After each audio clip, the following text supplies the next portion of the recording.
Thanks for everybody that's been able to join us, and they'll log in over the next minute or two, hopefully. We've got some brilliant panel members with us today. I'm really pleased that Matthew Adams has been able to join, Bex Winterbourne and John Paul. I'll give everybody an opportunity to do their introductions in a minute.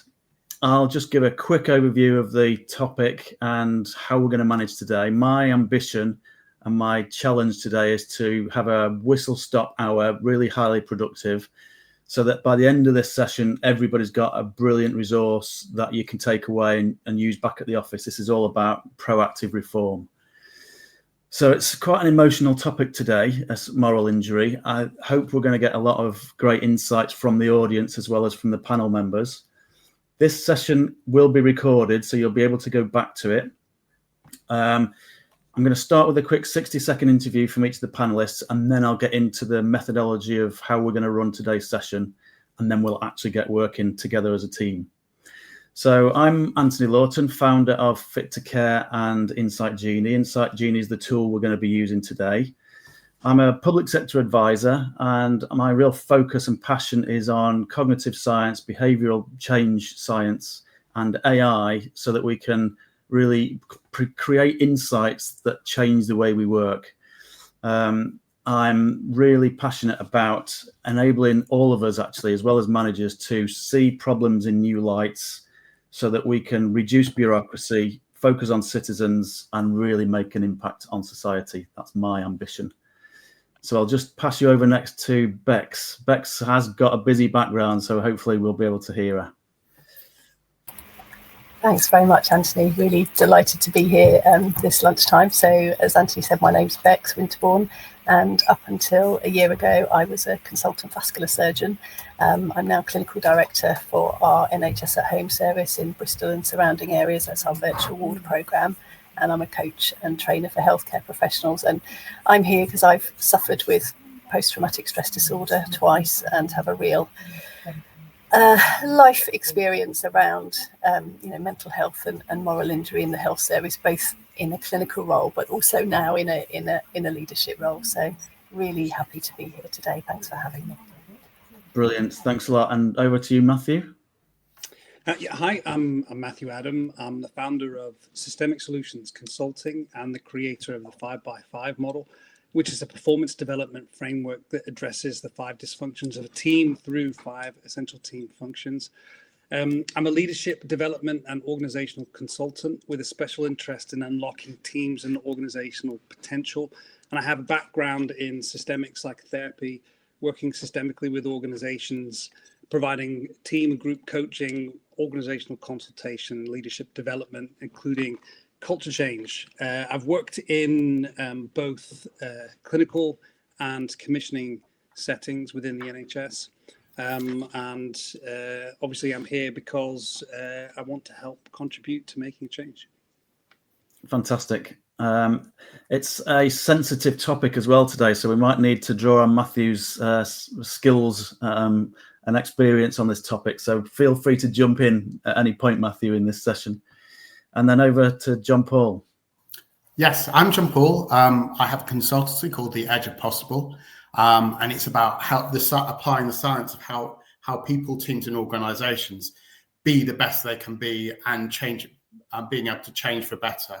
And I spent 10 years in the NHS, and my real passion is healthcare and well-being and prevention in the community, not just in the hospitals, but actually how do we keep people well and healthy in our society. And I spent several years in the NHS kind of trying to learn what worked and what didn't work, but I found myself increasingly fighting the system and fighting the bureaucracy and fighting the controls and lever of power. So you just wanted to do things in the old power control ways. And this is why I kind of decided that I need to do it myself and help other people do the same. I'd love the NHS to get to where we are, but we need to kind of move things forward. But from my perspective, that gap between what I wanted to do, what I could see need doing, and what we're able to do, that created moral injury. I just got more and more angry and frustrated fighting the system. Okay, brilliant. And at this point, just before I get into the methodology and next steps, just want to encourage people in the audience on LinkedIn to put in comments that will feed through to us. So as we're going through this, if you've got any questions or any comments, then please put them into the LinkedIn comments and I'll pick them up and link them into this whole process. So I'm going to be as quick as I can here, so everybody's got as much time as possible to do their contributions into the system and into the process. Let me just talk you through how that's going to work first of all. Sorry, on the wrong slide. So this is today's session, and we're going to do one every week, but today's session is about moral injury. And this is the link that you will find within the LinkedIn comments, should hopefully be towards the top. It probably is the very top one that I just put in a few minutes before the session. So if you click on that, what will happen is you will then come through to this screen, which has an instant pop-up just to get you to consent to putting your data into the system. So the first one, I've gone through this with Nottingham Trust in terms of information governance, which is why it's structured the way it is. It's very robust. The first point is to say that this system does use AI to process all the information that we input into it.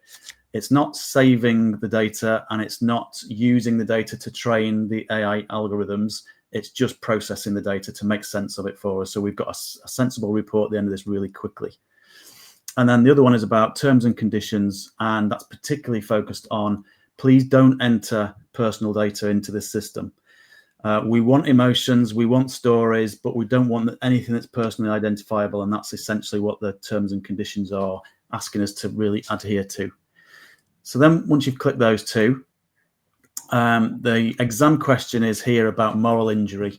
And moral injury is largely around us as a workforce being impacted both morally and ethically, and it's largely because of organizational constraints or resource limitations or cultural issues that don't align to us. They don't align to our personal identities. That's certainly how I see things. In a minute, we'll go through with the panel how they see and view and their perspectives on moral injury. But that's something for you to get your head around. You've clicked on the link. You're now going to go into a zone of really thinking about this from your personal perspective. We want this to be your input. It's anonymous as well. So really tell us exactly your experiences and exactly how you feel. We want the truth from your perspective is the key. Then just a little bit further down, after you've seen the context, it's then getting into these three questions. So what are the problems from your perspective around moral injury? Why is it so important to you? This is the emotion could come out here, the stories could come out here. Once you've done that, tell us from your perspective what you think the problems are and how you think we can really alleviate and reduce these moral injury problems. Also, if you get time, think about, okay, if that's the solution, what might be the problem in implementing that solution, because that can help us in the report as well. And then once you've done those two, think about, is there anything else that you've not told us that you think could be valuable that we might need to research and do some more work on? So essentially 3 questions. This is great. I'm ahead of time. So you will have in a minute almost 20 minutes to go away and put that link into your browser. Really think about these points of view from your perspectives. That's going to be fantastic.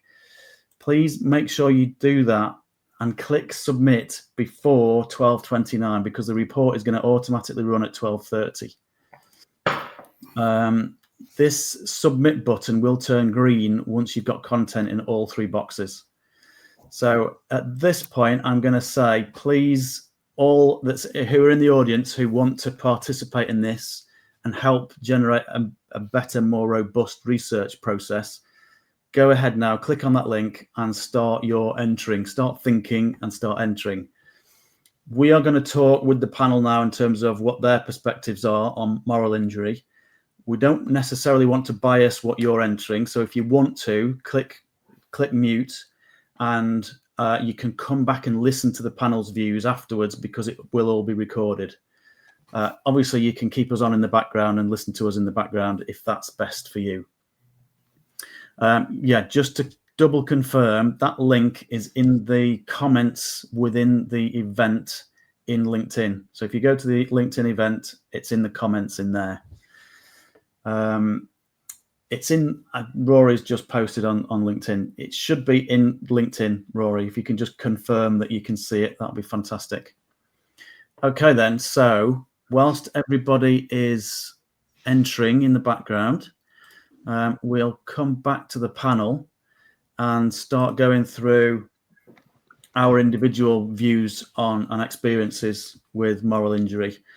If it's okay, I'll start with Bex. Is it a quiet time in your office now, Bex? Is now a good time for you to join?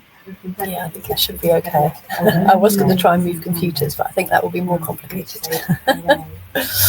Okay, brilliant. So over to you. If you can just, give us your background on this topic and give us your views on it.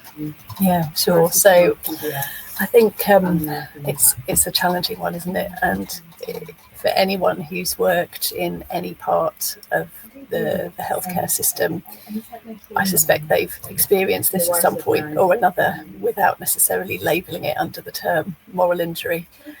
And certainly, it's not a term that I'd heard of until perhaps the last few years as I've developed my leadership role and my coaching. But when I think back now, and I think to every stage in my career, I can think of times where there have been organisational and systemic constraints which have led me to feel like I'm not able to deliver the highest quality, safest care that I'd like to. And that's a really uncomfortable feeling, isn't it? It's a really uncomfortable feeling, and one that we often don't share. And I think in the past, there's been a lot of shame and guilt and blame that we put on ourselves in those situations.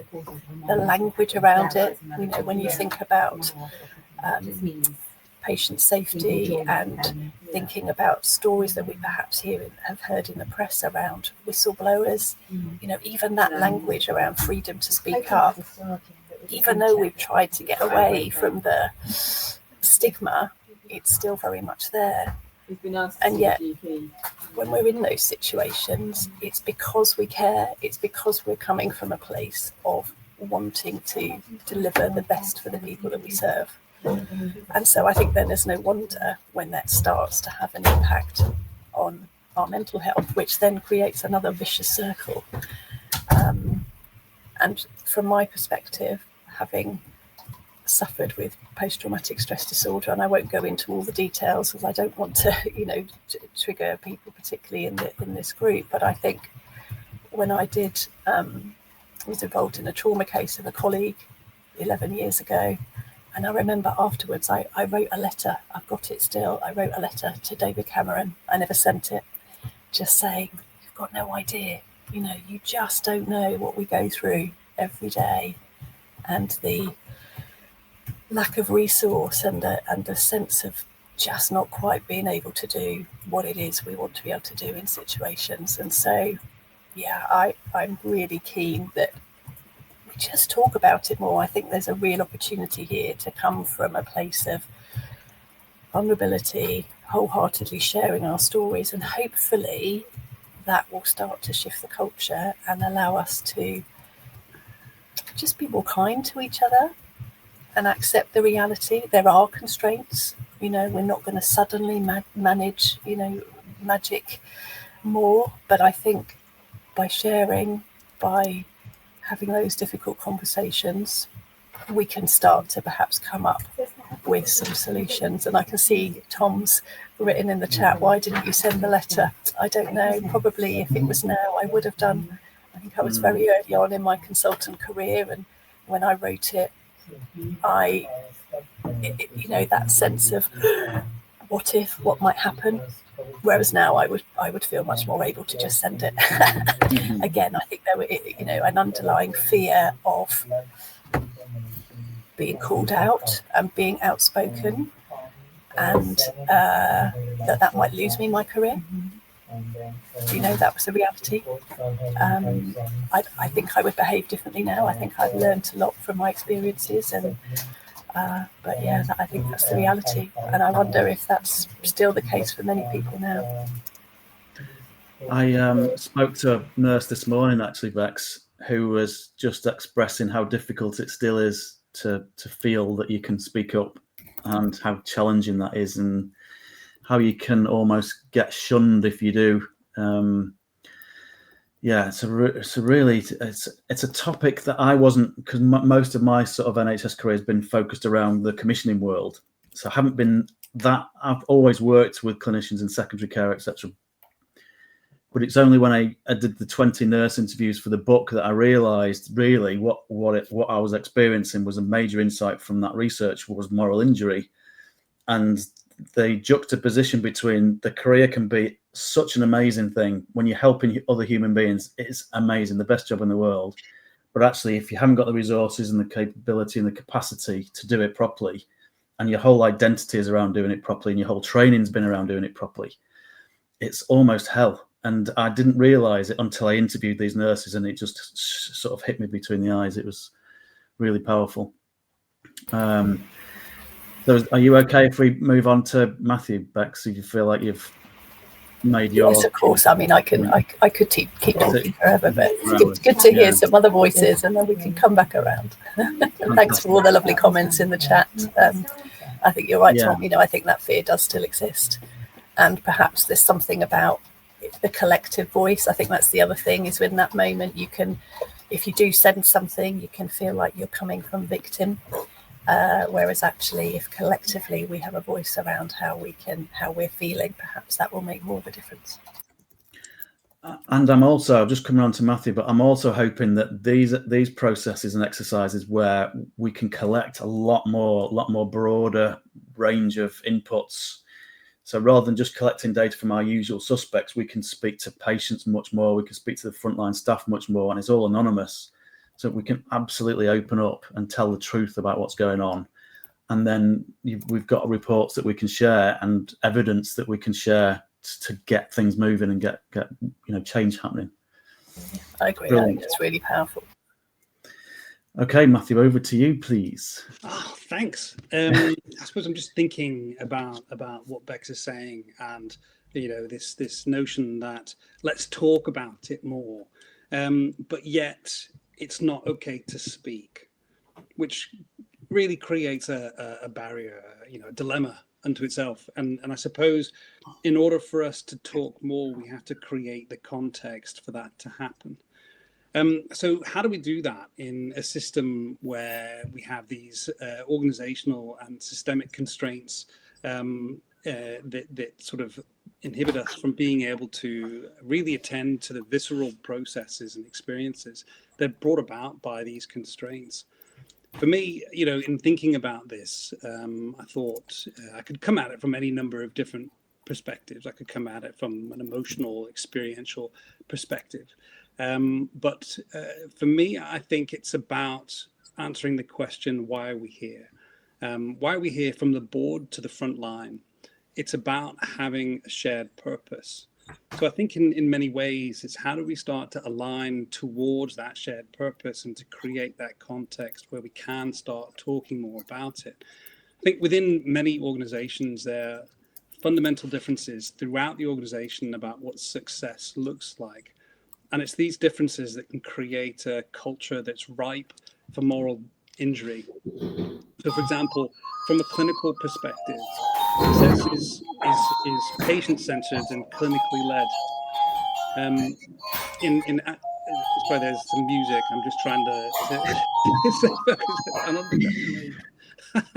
thanks, whoever's put that.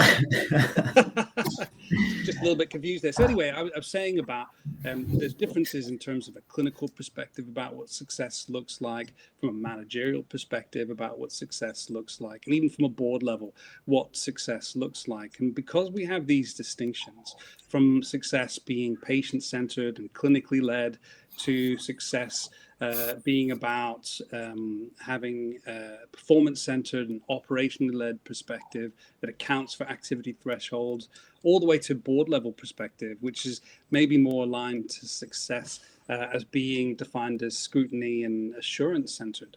So because you've got these vast differences in what success looks like, it raises the possibility for culture of moral injury to really exist. So what do we do about it? That's the big question for me, and how do we move forward with it? So I think the problem has to matter to the organizational hierarchy. And for that to happen, there have to be parts of the system that share a purpose together. And if we can't agree throughout the organization about the answer to the question, why are we here? the inherent dilemmas of conflicting definitions of success are going to be really difficult to overcome. So I was thinking about, what is the answer to the question, why are we here? That we can broad brushstroke for the NHS and the organizations we work with. And for me, I found the answer in Principle 4 of the NHS Constitution, which, if you don't know what that is, Principle 4 is the patient will be at the heart of everything the NHS does. And that moves us directly into a way of responding that's connected to a shared purpose. Why are we all here? It's to be there for the patient at the heart of everything that we do. So coordinating the organization to deliver this shared purpose can lead NHS Trust to begin to stand behind their commitment to Principle 4 of the NHS Constitution. And that's my perspective for the time being. Yeah, that's fantastic. That really is. It really is. And I don't know if anybody managed to see a post that I did on LinkedIn this morning. It was by chance.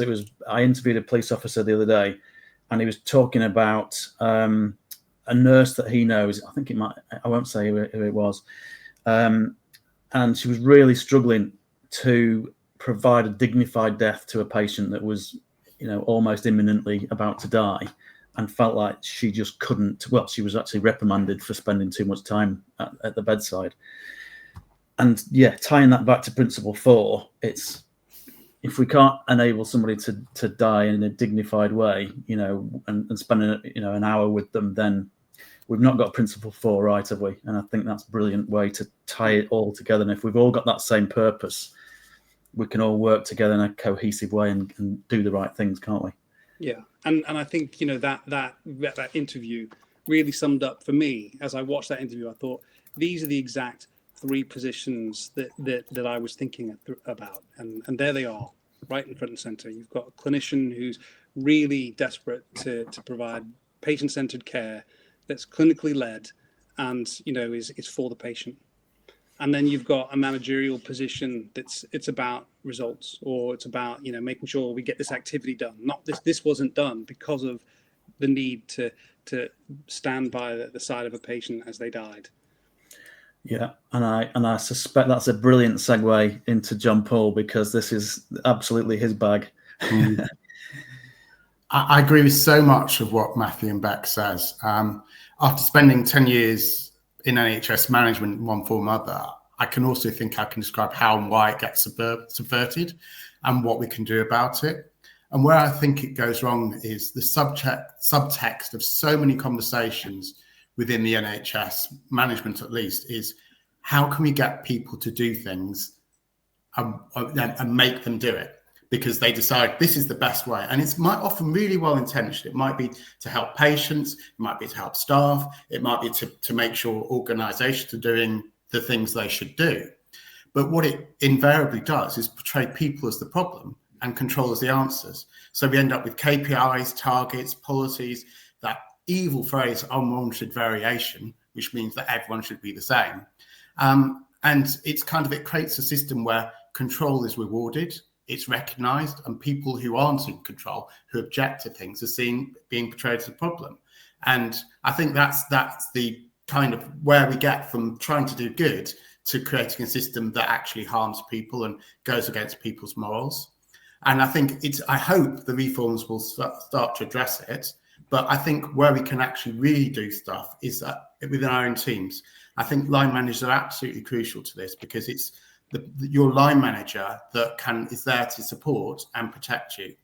And I think we need to go beyond the freedom to speak up, but give people the right to object. When they're told to do something that they think is wrong, they need a language to say, this is a red flag issue for me, or whatever the term is in the team, which feels appropriate, but gives them a way of saying, this is a really emotionally difficult subject for me. We need to talk about this further. And that should be a signal to take it out of a team meeting or anything and have one-to-one conversations about what the issues are, what we can do about it, and trying to find a compromise. And I think at the same time, when that happens, as a duty of care, the manager also should always escalate that issue upwards, because where we are at the moment is people can't say those things because they're seen to be not in control of their teams. And actually, senior people need to see, my team object to this. And it doesn't have to be individualized. It can just be, we've had objections because of this. We need to consider this. And it's by creating that feedback loop in the system, we can start to change. But we also need to recognize that it has to be within teams. It has to be through our personal relationships, and it has to be individual to the person, because we each have different moral variables. We each have different moral triggers. But when they're crossed, that's when it does so much harm, and it creates so much anger, so much tension.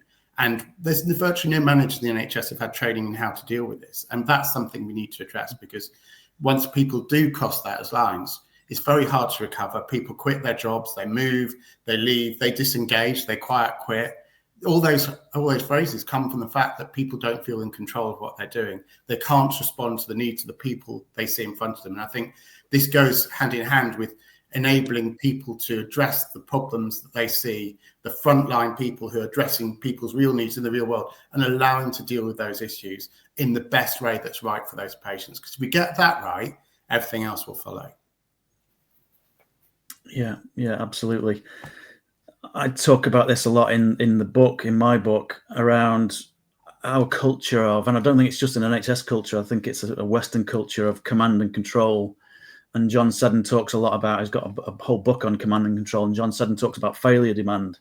And you were touching on that, John Paul, around actually the fundamental universal rules around everything that we do are, if you get things right first time, it always saves resources. So we've got these, the example this morning in the video this morning of the managers getting ticked off because the nurse spent too long with a particular patient.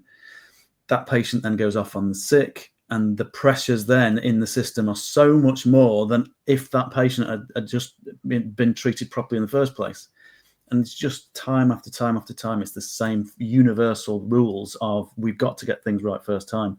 The command and control tick box, authoritarian rules and approaches to management aren't the most efficient way to do it. We think that they are, but they're not. And I think that ties in really, really well with what you're saying, JP. So we're getting close to the cutoff point. This is all working really well. This is the first time we've done this, and it's working remarkably well. We've not even done a test run, and it's working well. So we've got a couple of minutes before everybody needs to press submit. I don't know if there's any extra comments from the audience for us before we start to all go off and look at the report. What I'll do is, in the back end, I will maybe just let the panelists have a quick follow-up on anything that's come up in these comments whilst I go away and just pull the report out. I'll send the report to the three panelists so that they've got time to have a dark room moment to go through it, so that we can come back and talk about it. And whilst I'm doing that, I'll share the overview with the audience whilst the three panelists are going through it and pulling out some insights. And then we'll all go through it together, and I'll take some comments from LinkedIn as well. So that's hopefully how the next sort of 20 minutes or so is going to work. So Sue's just put a good a chat in. So in 2 minutes, Sue, this report is going to automatically run. Fingers crossed. We're in a live environment, but it should do. And then I'm going to share the report to the three panelists, and then I'll bring it up on screen and share it with the audience. So that's the report. And what's been happening, Sue, is that whilst we've been discussing the topic from our perspectives, I've created the link for everybody in the audience to go in and put their perspectives in. So we should now have a report which has got our 4 views, which we inputted earlier, and then the audience members that have inputted in this last 20 minutes. And then the report should all come together and hopefully will be meaningful for us all to talk through in a minute.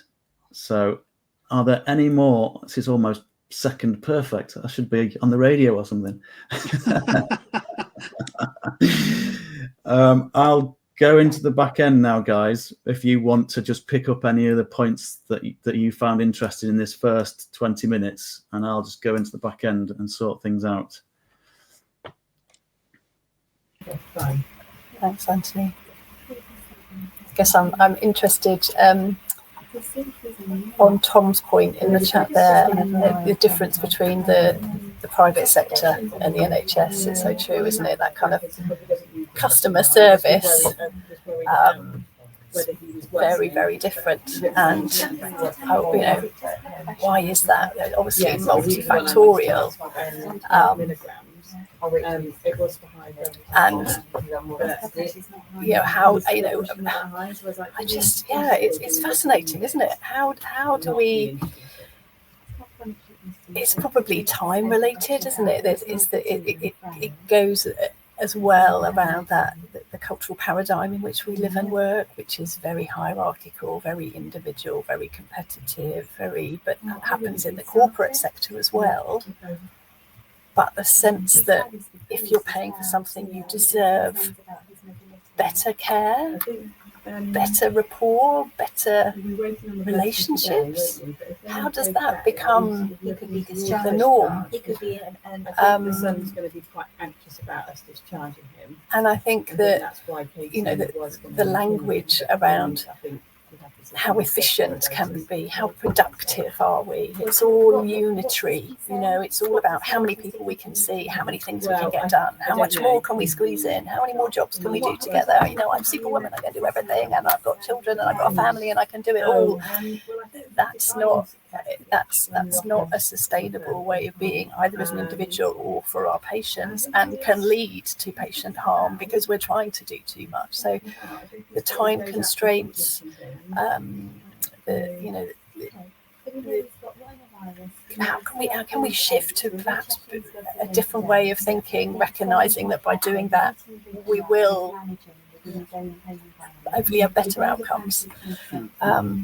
It's really interesting. I'd be keen to hear JP and Matthew's views on that. Yeah, I think for me, Bex, it's and Tom and all the audience, it's about having the space to talk. Right? Tom points out you can't talk. It's heard as a criticism, just opening your mouth or putting forward a view. If we can't accept a challenge, if we can't innovate, then what are we going to do? We're stuck, delivering where we are. And again, I think it comes back to thinking, if we're all in this together, what can we achieve? What do we need to do? And what are some of the barriers to sort of having those conversations? We need to be able to answer the question, don't we? Like, what prevents us from taking an we're in this together stance? What are the systemic internal service misalignments? Where are the vision culture gaps? But we have to do this with a view to wanting to do this. And I think that's where it's the shared purpose. Like, why are we here? Aren't we here for the patient? Isn't that why we're here? And I think we can get lost in the numbers, we can get lost in the activity, we can get lost in the results, because that's the culture. So we need to, and it doesn't have to be sort of a national NHS culture. It can be service culture, in terms of like the organization in which you work in, that can be changed, or it can be a team culture, but it's about how each part of the system supports all the way up from the bottom to the top, so that the board is reassured that we're doing the right thing, so that if there is scrutiny from an arm's length organization, it can then be put forward as we're able to attend to this because we're thinking about the patient. Yeah, thanks, Matthew. That anchor, that vision is key, isn't it? Having that really clear anchor of patient-centered is really important. I think I would add, and actually posted on this morning, it actually takes bravery and strength for someone to hold the space open for people to have difficult conversations. The tendency is to want to shut things down that are morally hard. People don't feel comfortable about it, but it's only by talking about these things that we can make sense of them, and the best support is from other people, seeing other people's perspectives. And I'm also aware that, I don't know how widespread it is, but my ex was a social worker, and they would do it every week. They would sit down and talk about their challenging cases and what they should do about some of these morally very difficult issues, because the alternative was people would quit. And we talk about efficiency as just doing more, but actually, to be efficient, we need to have people who are fully functioning and able to perform at their best for most of the time. And so creating that space for people to understand and also learn from each other is so vital. It's so important, and it's necessary in people's self-care. and enabling them to care for other people. Absolutely. 2 seconds, guys. I'm just bringing the report up.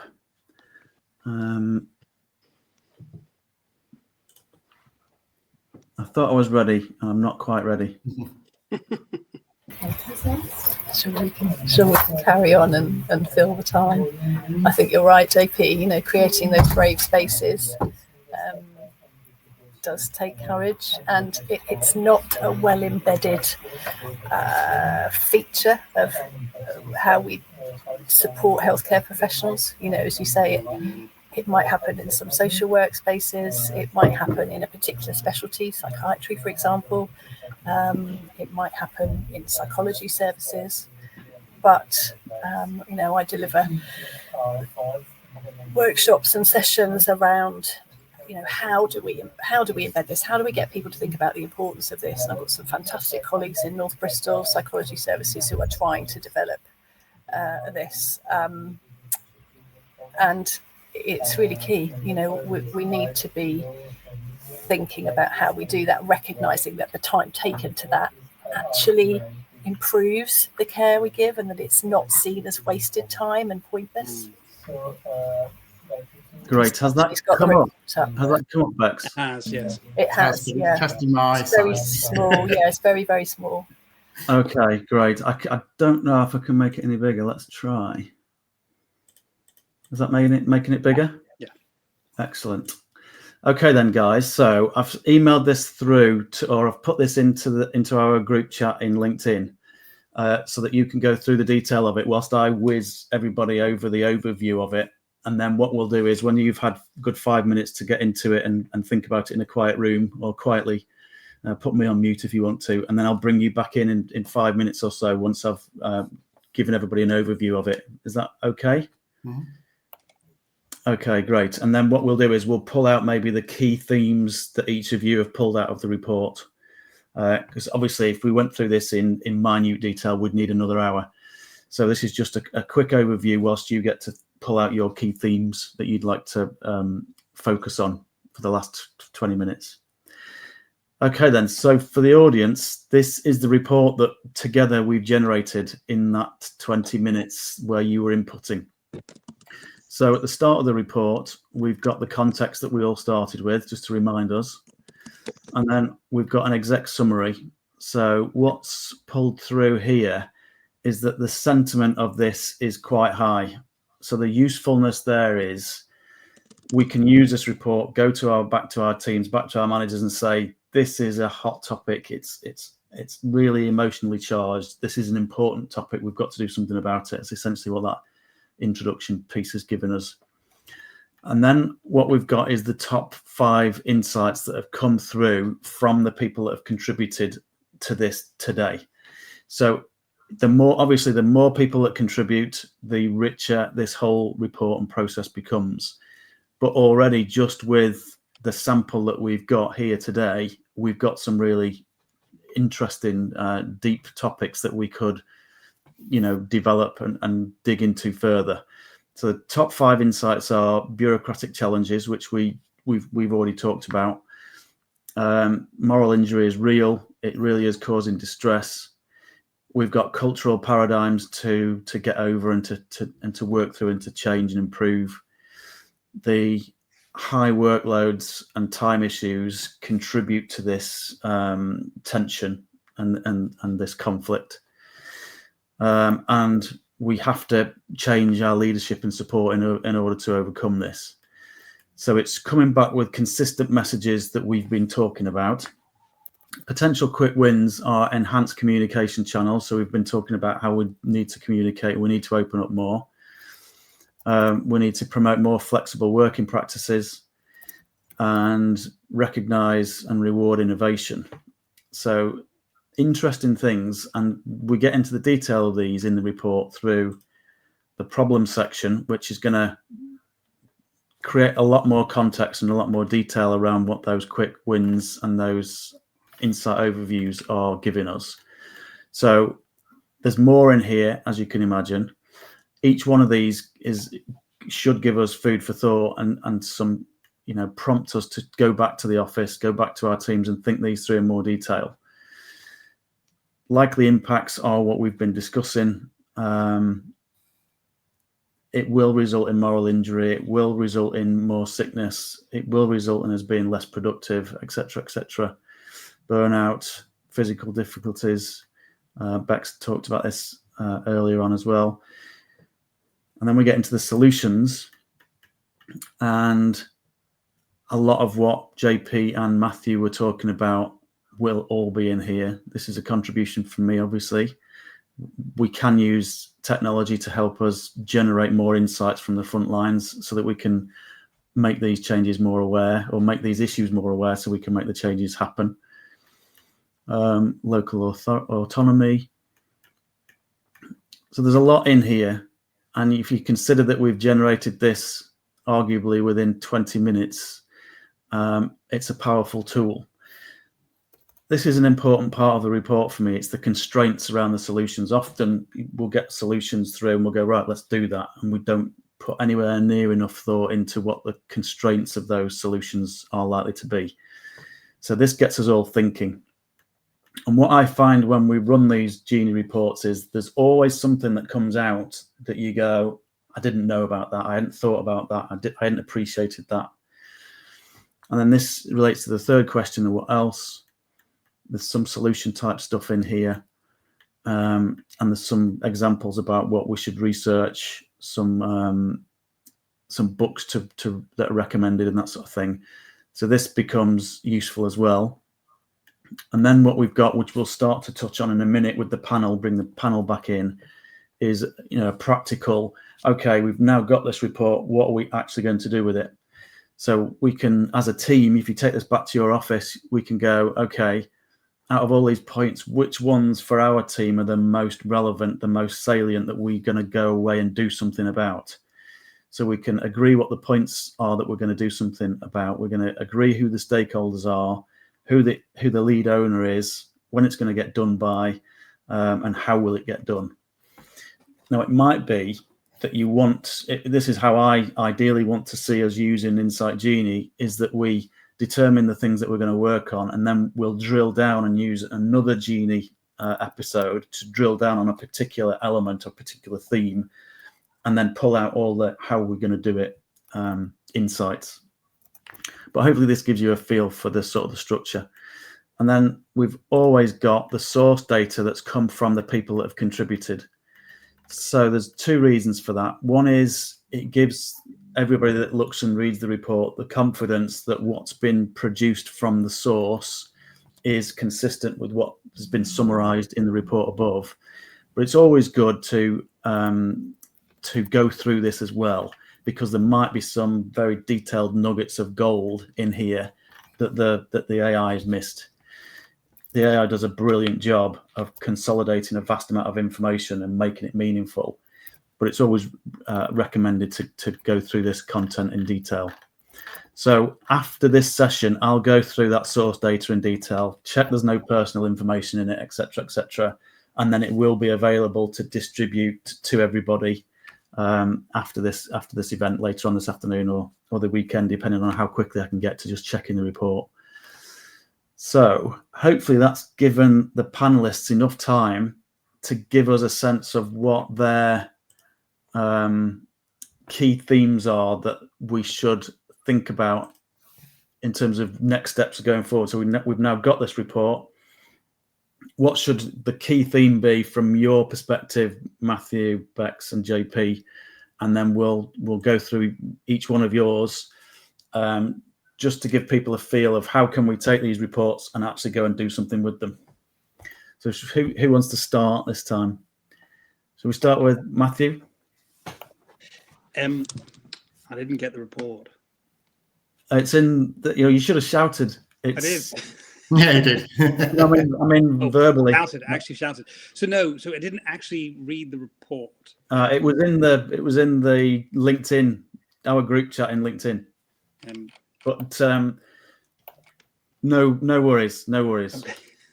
I mean, you will have a gut feel anyway about your key theme. which I mean, I think broadly speaking, you know, if we're talking about the same issues, and I'm sure we all are, and you know, according to the chat, we've got you know, real indication of some of the barriers and obstacles that are standing in the way, and so we have to consider what are the components that enable us to realistically address the impact on the front line of management or sort of board level decisions that are aligned to you know, results necessarily, or activity rather than the patient. And first and foremost, in order for anyone to speak up and to vocalize, there needs to be psychological safety. And that's a piece of work that is, it's not just, hey, I can trust that I can say something without fear of conflict, or that it might be criticized or whatever. Without psychological safety, who's going to speak up? We've seen in the chat, well, if you'll get called out, or you'll get criticized, or you may even be given a disciplinary, or you may end up being bullied. And that's not going to promote those opportunities to explore this, you know, in a real way. So we have to think about psychological safety as being part of the organizational culture, and that requires talking openly. But in order to do that, to have that trust to talk openly, there needs to be further alignment. There needs to be a real sense that we're in this together, which is where the shared purpose comes in. When you've got that, those components then mean that you can look at introducing flexibility and agility into your team structure, your organizational structure, which can then lead to that responsivity that I think we're naming as really important. It's like we want to be able to respond. We don't want to have to just put out fires time and time again and then end up having our workforce going off sick. Yeah, no, absolutely. And I'm really genuine. This is really early days in terms of what we're doing here. I'm hoping that we can do these every week and we can get into some really brilliant topics and we can really help people. But I passionately hope that Insight Genie can be a tool in this process. It's by no means the magic bullet. It's just a tool in our toolbox. But I hope it can really start to take us on that journey of psychological safety, because it's anonymous, because we can just open up and really, you know, let it loose, and then we can use that and take it forward and, you know, make some use out of it. That's the plan. JP, do you want to go next? Yeah, what strikes me is, having done a little bit of reading around moral injury, and what it constantly talks about is the individual, the impact on the individual, how someone's morals is changed and all that. But actually, as we look and dive into the issue, you realize it's actually about how people work together. It's about this culture, the environment that people work in, and that's what's making people feel the stress and anxiety. It isn't necessarily the individual at fault. So if people are suffering from moral injury, we need to kind of look to how we can create an environment around us that supports us through that. And I think wherever you are, whatever you're doing, I think one practical thing we can do is talk to people we know and ask them, what are they struggling with? And open that question for other people and give them the opportunity to talk about it. It might not fix the overall system, but it will help create an environment for us where we can thrive and manage these issues so much better.